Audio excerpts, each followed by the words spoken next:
Hi guys, welcome back to another video.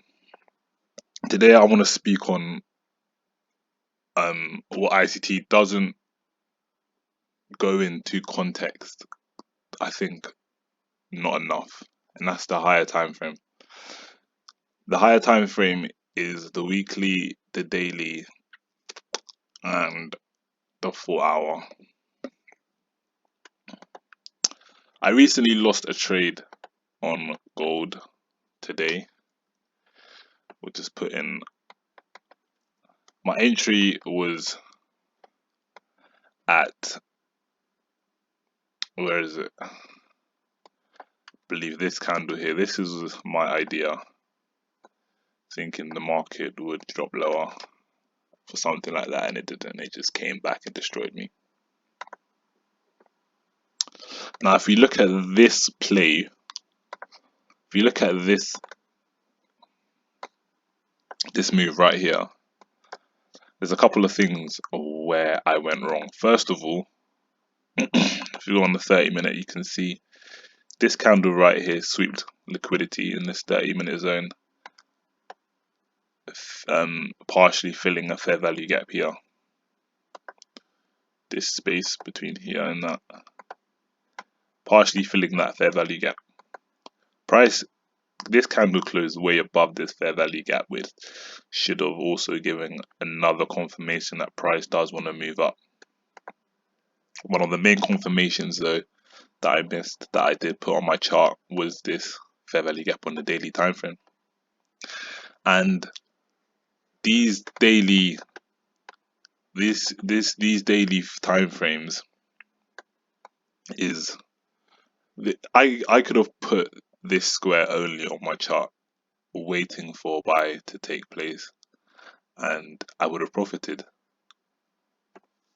And I think that the easiest way to make sure that you don't make that mistake is to, one way you could do it is by deleting everything here. You know, if let's say we remove everything here and literally just keep the daily time frame, then that would reduce the likelihood of me constantly switching to that time frame to actually look for trades and entries, because on my chart I can only see the higher time frame. If you want to switch back, then you can just type on your keyboard 1H and it'll bring up the time frame that you desire. A lot of times as well, you could use Dixie. Dixie is the dollar index. This is the American dollar. And if you go on the weekly time frame, we can see this weekly fair value gap, which also acted as a magnet for price.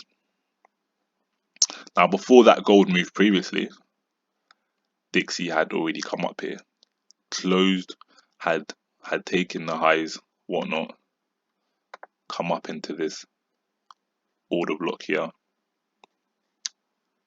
respecting the 50% level of this candle, which is also known as consequent encroachment, and reverse on the daily time frame. On the 4 hour time frame, you can see that happened as the new candle opened at 7 a.m. Moreover, on the 1 hour, you can see how that had a massive jump down, and even this fair value gap here as well acted as a magnet. Now, these confirmations, as Dixie comes down, gold tends to go up, and we've seen that with this move here. So this is all in the higher time frame though. One of the main problems I do, or have been struggling with, is marking these things out on my higher time frame and then going down to a lower time frame and then being swayed by the noise. And I think this simple change of removing these time frames to your left would just basically subconsciously allow you to focus on these higher time frames more often. Um, but yeah, that's probably one of the main things I just wanted to speak about in this video. It's just a subtle change. Often the subtle changes is what leads to the the greatest progress. So we're gonna see how this goes, and hopefully I can, in the future, next week, the month starting the 3rd of July, I could begin to actually keep my focus on the higher time frame. That cuts out 50% of the noise. So if I've marked out an area above price to where price is likely to draw to, which is up here, then I won't be looking at sales at all. And if sales are available there as well, as ICT likes to say, if there's two sides to the market can go up or down. It's best for you to stay out of the market. You know, the best things to do is to reduce the amount of information that you have to actually place a trade, to keep it as simple as possible, and that way you would be able to actually make a decision. But that is the end of the video.